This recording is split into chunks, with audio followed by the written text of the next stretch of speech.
Alam mo, talagang pro Duterte ako mulat sa poll. Alam naman ng lahat yan. Pero hindi na tama ito.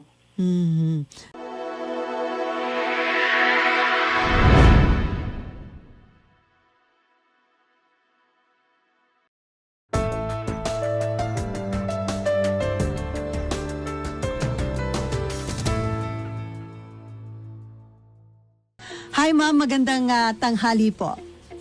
Naku, magandang tanghali, pero nakakapanik ang mga bali-balita, kaya medyo na-anxiety attack na yung ating mga kababayan.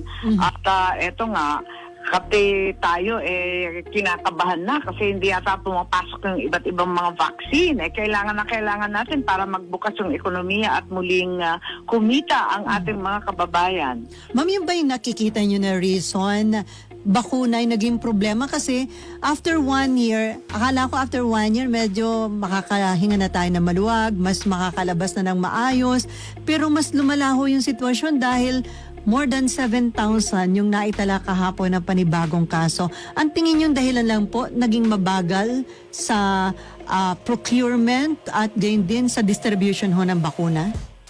Nakakalungkot nga Shelly, kasi sa kabila ng mga balita sa abroad na lahat sila talagang nagsisilabas na, biglang nagbubukasan ng mga opisina, lahat nagbabalik normal na. Tayo naman naghihikaos dito sa Pilipinas. Ang balita pa, itong DOH may administrative order, draft pa lang. Sabi nila, draft. Ewan ko, baka napirmahan na. Dahil may nagpuslit sa akin na ito nga, talagang pinagbabawalan na mag-import ang iba't ibang kumpanya. Yung private sector natin, yung mga company, gusto nilang protektahan yung kanilang empleyado, 50% i-donate nila sa mga health workers, sa public sector, i-donate nila sa gobyerno yung kalahati. Pero pinagbabawalan yung buong industriya na sinasabi unhealthy ang produkto.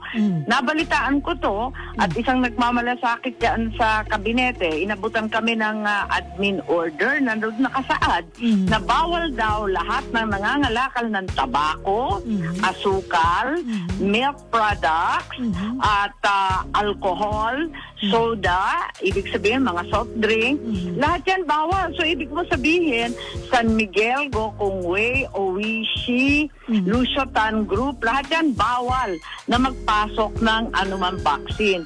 Paano na lang yung libo nilang empleyado? Mas lalong kawawa ang ating mga kababayan na umaasa lamang sa donasyon ng private sector. So, ito ang nakakagulat talaga. So ma'am, ano yun? At paano mo di-describe itong ganitong naisip ng Department of Health? Di ba discriminatory ho yun? Parang sa paglaban sa pandemya, may dapat bang i-discriminate tayo na pwedeng payagan? Para sa akin talaga, that's downright evil.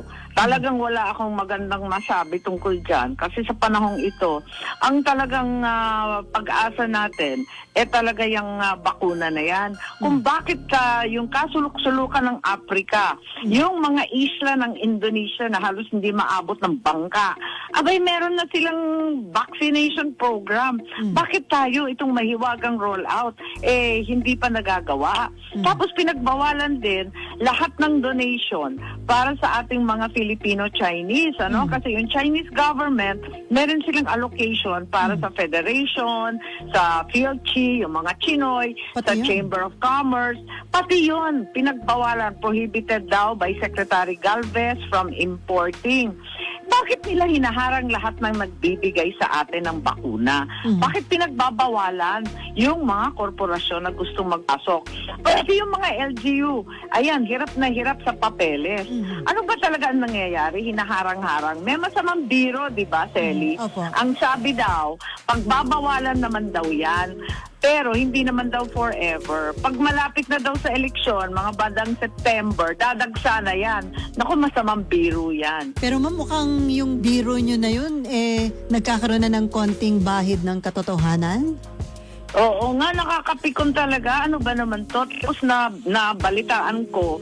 Kasi nga, di ba yung investigation natin sa Congress, sa kagagawa nga ng longganisa, ng empanada, ng bagnet ng Ilocano, problema kami sa taas ng presyo ng baboy. So nagtanong ako sa mga cold chain operators, yung may mga freezer, mga ice plant, Tinatanong ko nga sa kanila, ano na, nag-import na ba ng baboy? May baboy ba talaga? Ano ba talaga? Abay, sabi nila, hindi. Talagang mabubulok yung mga baboy na ini-import. Plus, wala na kaming paglagyan ng vaccine. Akala ko, talagang takutan lang yon. Yung pala, ang balita ngayon, yung AstraZeneca daw, mabubulok daw sa second dose. Kasi di ba 2 beses yun, Yes, isang buwan lang yung puwang. Wala naman daw mapaglagyan di na masasayang. freezer. Di masasayang. Kaya nga, may sasayang na nga, binayaran natin yon. Paano tayo uusad nito? Yung mga binabayaran natatapon o nabubulok. Yung mga donasyon, rene-reject. Paano naman tayo nito? Bakit ganito? Nakaka-frustrate naman po yung mga ganyang balita. Pero mabalikan ko, yung tungkol sa sinasabi nyo na draft, yung may nag-leak sa inyo, na draft ng order ng Department of Health na ipagbawal nga yung mga nabanggit yung mga nakumpanya dahil parang may conflict dun sa kung ano yung sa public health, di ba? Dahil Yes, yung that's right. manigarilyo, yung alak, na ito na may isa sa mga pinagkukunan ho na malaking buwis, di po ba, ng gobyerno? Itong mga sin products That's correct. na ito. At ang liwa-liwanag talagang in detail nila, the NTF together with the DOH shall review the requests of private entities to procure vaccines to ensure that this agreement will not in any way be related to, eto na, tobacco industry. Ibig sabihin, pati yung mga nagsasaka ng tabako dyan sa Ilocos na for export naman, bawal, wala na kayong bakuna forever. Products covered under EO 51 series of 1986. Ayan, yung National Code of Marketing of Breast Milk Substitute, Breast Milk Supplement, and other related products. Patay na yung Nestle, San Miguel, Bear Brand, Alaska, wala na yan. Or other industries in conflict with public health. Ibig sabihin, lahat ng Coca-Cola, sugar, ayan, puros bawal yan. Lahat ng alcohol, San Miguel, yari na naman. Asia Brewery, patay na naman dyan. Yung Tanduay, Ginebra, Limtuaco, White Horse. Nako, ilang daang kumpanya ang may mga produktong ganyan. Ibig sabihin, lahat sila not allowed So ma'am, to import. ang naging problema ngayon, nagkakaroon ng too much regulation yung government sa pagbili ng bakuna. Kaya talagang nagkakawindang-windang ang ating procurement. Kumbaga, sa halip na magkaroon na ng malawakang vaccination, initiative na ng private sector, government, at saka LGU, magkakatulungan na sana. Pero, observation nyo, nagkakaroon ng too much regulation? Naku, this is beyond regulation. Harang na talaga Harang ito. talaga. Hinaharang talaga nila ng todo. Why are they blocking the importation? Samantalang donasyon na ito. Yung iba dito, yung sinabi nga, yung Chinese government para sa iba't ibang federation ng mga Chinoy. Bakit bawal yon? Libre naman yan. Pagkatapos yung sa mga private sector, hahayaan na lang natin na ma-infect at mamatay lahat ng empleyado nila at lahat na involved sa dairy industry, lahat na involved sa tabako, na siya rin nagtatanim ng palay, hayaan mo sila, lahat nagsasaka hindi kasali. Ano ba ito? Lahat ng sugar.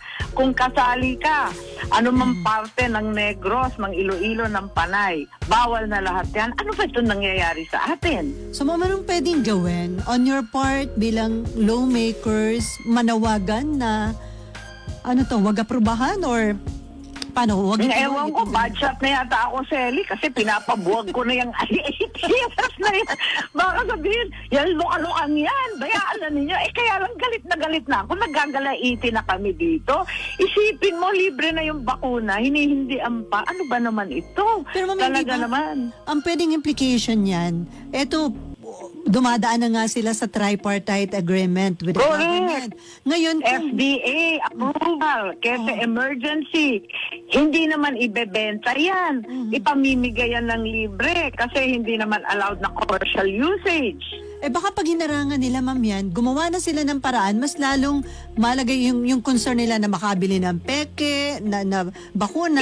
Baka sila yung nagtutulak ngayon sa private sector na gumawa na ng paraan on their own na makabili ng bakuna na hindi nadadaan sa government. Kung Tama yan. Kasi sa desperado ng mga tao, kukuha na lang tayo ng mga smuggled goods. Ayan, talagang kapit sa patalim.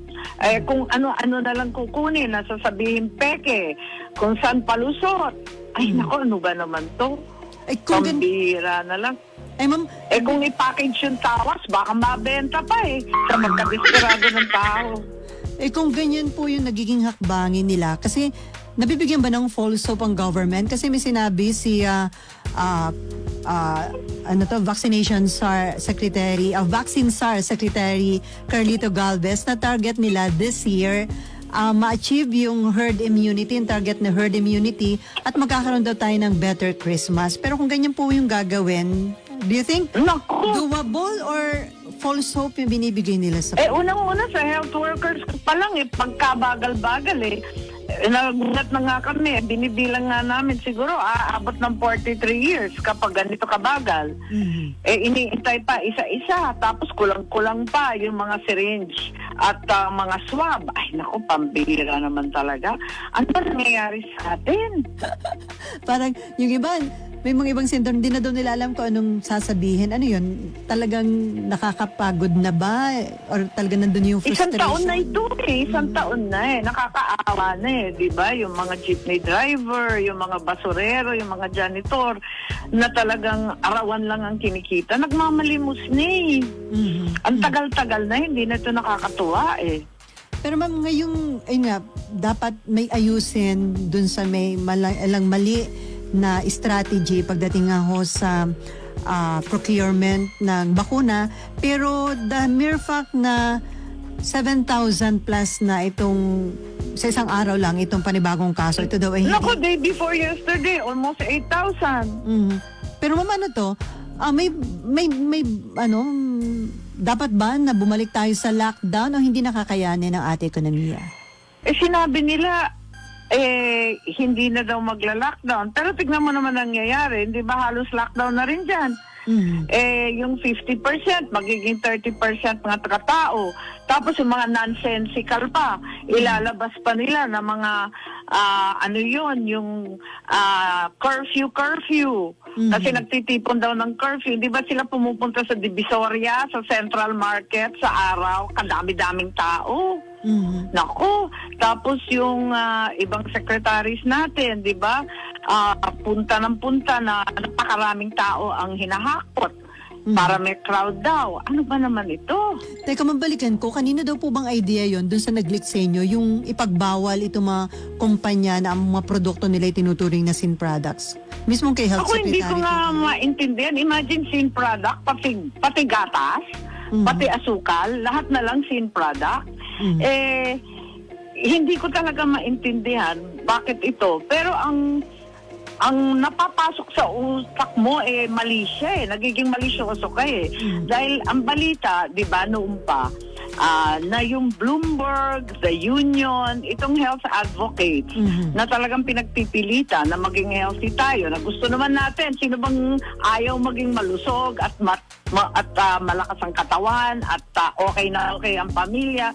Itong mga health advocates, sumusobra naman daw ang gastos kasi nasa $300 million daw yung Bloomberg na ginagastos dito sa Pilipinas. Tapos minumudmud sa mga doktor at opisyal dyan sa DOH, sa mga research agencies. Ang sabi, lahat ng research grant na magaganda, yung mga travel and scholarship, lahat yan bayad. Akala ko noon, big pharma lang ang tinuturo natin na wala tayong kalaban-laban sa Dembaxia noon. Yung mga Sanofi, yung mga kung ano-anong naririnig natin, yung pala, pati yung mga health advocates na sinasabi natin, katuwang natin, kasama rin pala dyan, ang laki pala ng industriya at ang laki pala ng perang pinag-uusapan. So pera-pera na lang, secondary Ewan na lang ko yung ba, interest Feli? ng... Alam mo, nakakapanghina. Kasi akala natin babalik na tayo sa normal, ma'am, kahit pa paano ngayong 2021. Pero mukhang, sabi nga ni dating Health Secretary Cabral, hindi lang tayo Secretary Cabral. hindi lang tayo back to square one, parang 10 steps backward from square one yata ang nangyari. Oo, mas worse. Kasi last year, hindi naman tayo umabot ng halos 8,000 a day. Grabe naman, lumalala naman to. So si Secretary Cabral nga, sabi niya, 11 years daw bago maka-achieve ng herd immunity at pagkabagal-bagal. So ma'am, anong masasabi mo? Bigo? Wala, galit na ako, mainit na ulo ko. Hindi na ako magandang kausap, pasensya. So ma'am, nasayang yung 1 taon na pagsasakripisyo ng nakararami na tayo'y iniwasang lumabas. Yung 1 year na Well, eto nga. nasayang. Ayoko naman sabihin na nasayang kasi lahat tayo, marami tayong natutunan. At ayoko yung sinasabing pasaway-pasaway. Kasi hindi naman talaga pasaway. Yun nga lang, paiba-iba sila. Mga nonsense yung kanilang mga ruling na, ayun, night shift lang yung virus. Pero sa araw, okay lang. Magtalat kayo at mag-super spreader kayo, okay lang. Meron pang ganon. Tapos yung mga bata, pagbabawalan mag-aral, pagbabawalan maglaro sa labas. Anong gagawin ng mga bagets na yon? So ma'am, anong pwedeng gawin? Mag-ingay muna tungkol dun sa draft na yon ng DOH na order na ipagbawal. Anong pwedeng gawin para wag yung maipatupad? Ang ingay-ingay na nga natin mga ali. Parang nahihiya na ako sa sarili ko. Pakaingay naman itong aso, daldalera, pakialamera, lahat na. Pero sa totoo lang, yung draft na yan, dapat tutulan ng todo-todo. Pati yung ibang cabinet secretary, talagang galit na galit sa DOH. Ayaw na ayaw nila niyan. Kasi alam nila na walang katuturan. Walang patutunguhan yan kung ibaban mo lahat ng malalaking kumpanya at pagbabawalan mag-import. Saan pa tayo kukuha? Wala nang ang pera yung gobyerno. Nagdo-donate na nga ng kalahati ng lahat ng i-importin nila. Ayaw pa rin. Tapos yung binibigay ng mga ibang gobyerno, katulad ng China, ng Russia, ayaw papasukin. So ano ba naman ito? So you're hoping na yung mga miyembro na ng gabinete na kontra dito sa gusto na ito, pinaplano na ito ng DOH, sila mismo yung magsalita at kumbinsin ng Pangulo na wag payagan itong plano na ito ng DOH. Yes, that's right. At alam ko si Secretary Locsin nagwawala na. At yung ibang sekretary, ayoko naman mabuko yung nagbigay sa akin ng kopya. Pero talagang hindi pwede itong ginagawa nila. Hinaharang ng hinaharang. Nagiging malisyoso katuloy na bayad ng Bloomberg or papogi ng Bloomberg. O di kaya sa kabila nito, yung Big Pharma, gusto lang papasukin yung Amerikanong vaccine. Ipagbawal lahat ng Chinese, lahat ng Russian, kahit may FDA approval. O di kaya yung mga malisyosang nagsasabi, hindi pa papasukin hanggang malapit-lapit sa October. Kasi magpa-filing daw ng candidacy at umpisa na ng eleksyon. Alam mo, talagang pro Duterte ako mulat sa poll. Alam naman ng lahat yan. Pero hindi na tama ito. So, kahit kay Pro Duterte, kung may nakikita naman kayo na talagang medyo palpak na nalalagay sa alanganin ang kapakanan ng publiko, nagsasalita. Ibang usapan na yan. Kasi miski naman si Presidente, ayaw ang ganyan. At ang mabuting kaalyado ay nagsusumbong. Kahit nakakainis na. Pero ma'am, kailangan talagang alamin natin yung totoo. Pero ma'am, yung bang sa inyo, speculation? So meron na rin nung nagbigay sa inyo ng info na mukhang pinipigilan muna para yung bulk ng bakuna pagka malapit na yung filing ng Certificate of Candidacy o pag malapit na yung election? Ewan ko ba? Talagang ayoko na nag-iisip ng ganyan. Minabasa ko lang lahat tapos kinakabahan ako. Hindi talaga nakakatuwa. Pero meron silang schedule ng rollout na nakatumbok sa September lahat. Kaya 1 month before. Mapapaisip ka talaga na wag naman sanang ganito. Grabe. Kapag ginawa nila yun, ma'am, sa tingin nyo mapapaboran sila or baka mas lalo maging backlash yun sa kanila? Sa palagay ko, mainit na ulo na rin ang mga Pilipino. Sa totoo lang, mahal natin ang administrasyon, mahal natin si Presidente. Pero itong health officials natin, magbago na sila, tigilan na nila itong ginagawa nila. Talagang hindi na pumapayag yung mga tao, galit na.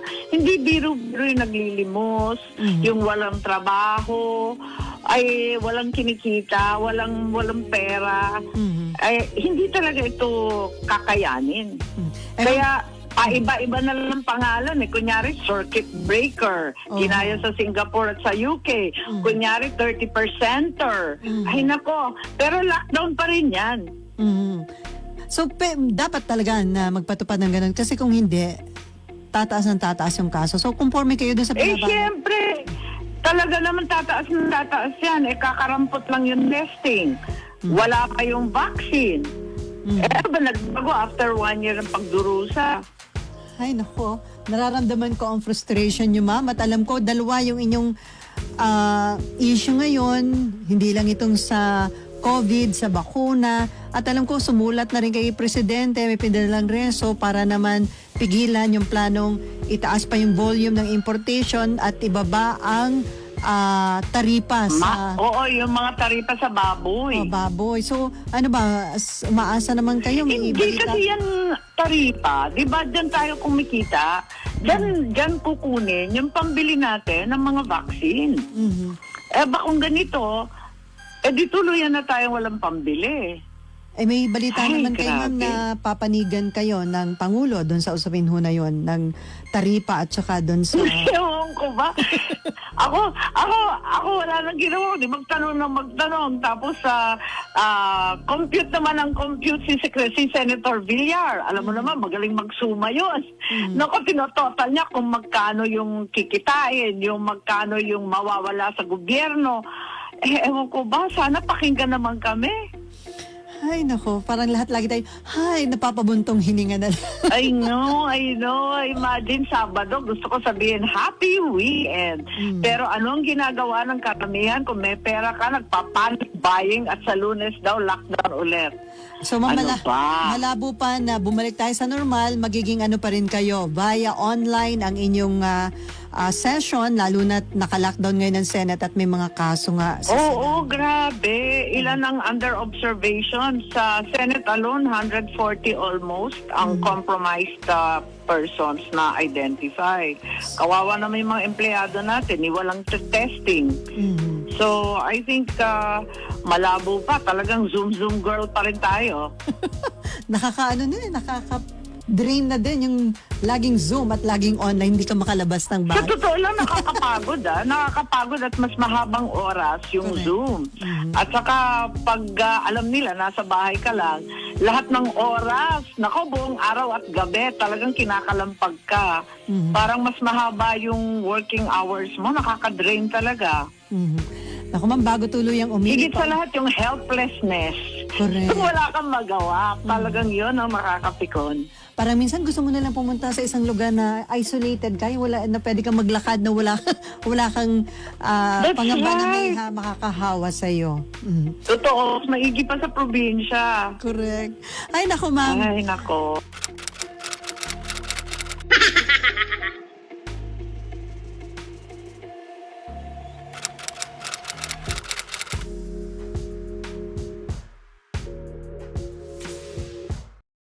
Thank you for watching. For more information, you can visit our website bagonglipunan.com, subscribe to our YouTube channel, like us on Facebook, and follow us on Twitter and Instagram.